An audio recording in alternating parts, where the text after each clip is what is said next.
நம்ம சேனல்லேருந்து தொடர்ந்தாப்பில் நீங்கள் வீடியோக்களை பார்க்க நினச்சிங்கன்னா இதுவரை நம்ம சேனலை சப்ஸ்கிரைப் பண்ணுங்க. சப்ஸ்கிரைப் பண்ணிங்க. கீழே பெல் சிம்பிள் இருக்கும், அதையும் கிளிக் பண்ணிங்க. வாங்க வீடியோக்குள்ளே போகலாம். மிகப்பெரிய சக்கரவர்த்தி அவன். அவனுக்கு கீழ் பல சிற்றரசுகள் உள்ளன. ஒரு முறை இந்த அரசனை அவைக்கு வருகை தந்த சீன தேசத்து அறிஞர் ஒருவர் தாயை இழந்து 2 பஞ்சவர்ண கிளிகளை பரிசளித்துவிட்டு சென்றான். பஞ்சவர்ண கிளியை அதிர்ஷ்டத்துடன் சின்னமாக கருதுவார் என்பதால் அரசன் மிகவும் அகமகிழ்ந்து தனது நாட்டின் பறவைகளின் பயிற்சியை அழைத்து இவற்றை நல்ல முறையில் பராமரித்து பழக்கப்படுத்தி பறப்பதற்கும் பயிற்சி அளிங்கள் என்று கட்டளையிட்டான் மன்னன். மாதங்கள் உருண்டோடின. பறவைகள் எப்படி வளர்கின்றன, நன்றாக பறக்கின்றனவா என்று தெரிந்து கொள்ள பயிற்சியாளரை அழைத்தான் மன்னன். அரசே, 2 பறவைகள் ஒன்று நன்றாக பறக்க கற்றுக்கொண்டு விட்டது, மற்றொன்று எவ்வளவு முயற்சித்தும் அது அமர்ந்திருக்கும் கிளையை விட்டு நகர மறுக்கிறது என்றான். உடனே மன்னன் தனது நாட்டில் உள்ள பிரசித்தி பெற்ற கால்நடை மருத்துவர்களையும் பறவையில் நிபுணர்களையும் அழைத்து பறவைக்கு என்ன ஆயிற்று, அது ஏன் பறக்க மறுக்கிறது என்று ஆராயுமாறு கட்டளையிட்டான் மன்னன். அவர்களும் அதை முற்றிலும் பரிசோதித்துவிட்டு இந்த பறவையிடம் எந்த குறையும் இல்லை, உடலில் ஊனமும் இல்லை, ஆனால் அது ஏன் பறக்க மறுக்கிறது என்று புரியவில்லை அரசே என்றான். உடனே அரசன் தனது அமைச்சரை அழைத்து என்ன செய்வீர்களோ ஏது செய்வீர்களோ தெரியாது, இந்த கிளி இன்னும் 2 நாளில் பறக்க வேண்டும் என்றான் கண்டிப்புடன். சில நாட்கள் கழித்து ஒரு நாள் தனது மாளிகையின் உப்பருகிலிருந்து வெளியே பார்க்கிறான் மன்னன். கிளி அதே இடத்தில்தான் உட்கார்ந்திருந்தது, நகரவே இல்லை. மன்னனுக்கு என்னவோ போலிருந்தது. இதற்கு என்ன ஆயிற்று, ஏன் பறக்க மறுக்கிறது என்று தெரியவில்லையே.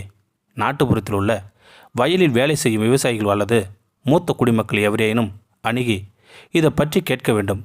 அவர்களுக்கு ஒருவேளை இது பறக்க மறுப்பதன் காரணம் தெரிந்திருக்கலாம் என்று கருதி உடனே காவலரை அழைத்து நாட்டுப்புறத்திற்கு போய் யாரேனும் ஒரு மூத்த விவசாயி ஒருவரை அழைத்து வா என்று கட்டளையிட்டான் மன்னன்.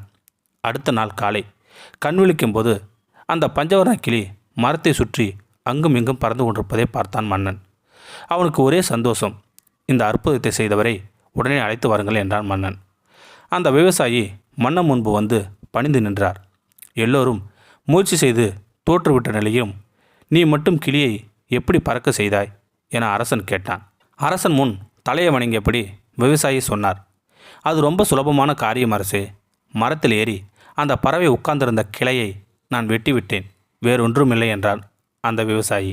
இயற்கையும் சில சமயம் அந்த விவசாயி போல நமது சக்தியை உணர வேண்டி நாம் அமர்ந்திருக்கும் கிளையை வெட்டிவிடும்.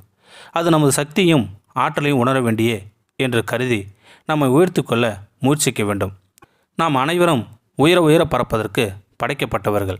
ஆனால் பல சமயங்களில் நமது சக்தியை உணராமலே ஒரே இடத்தில் அமர்ந்து கொண்டு பழக்கப்பட்ட வேலைகளை மட்டுமே அதுதான் நம்மால் செய்ய முடியும் என்று கருதி செய்து வருகிறோம். நாம் சாதிக்கக்கூடியவை எண்ணற்றவை, ஆனால் நம்மில் பலருக்கு அது கண்டுபிடிக்கப்படாமலே போய்விடுகிறது.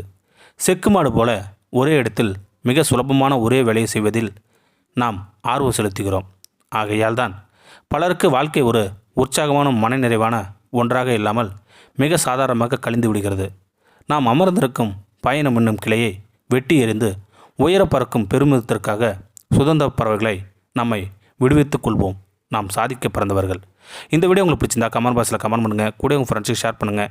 இதுவரை நம்ம சேனலை சப்ஸ்கிரைப் பண்ணுங்க. சப்ஸ்கிரைப் பண்ணிங்க. கீழே பெல் சிம்பல் இருக்கும், அதையும் கிளிக் பண்ணிங்க. தேங்க்யூ ஃபார் வாட்சிங்.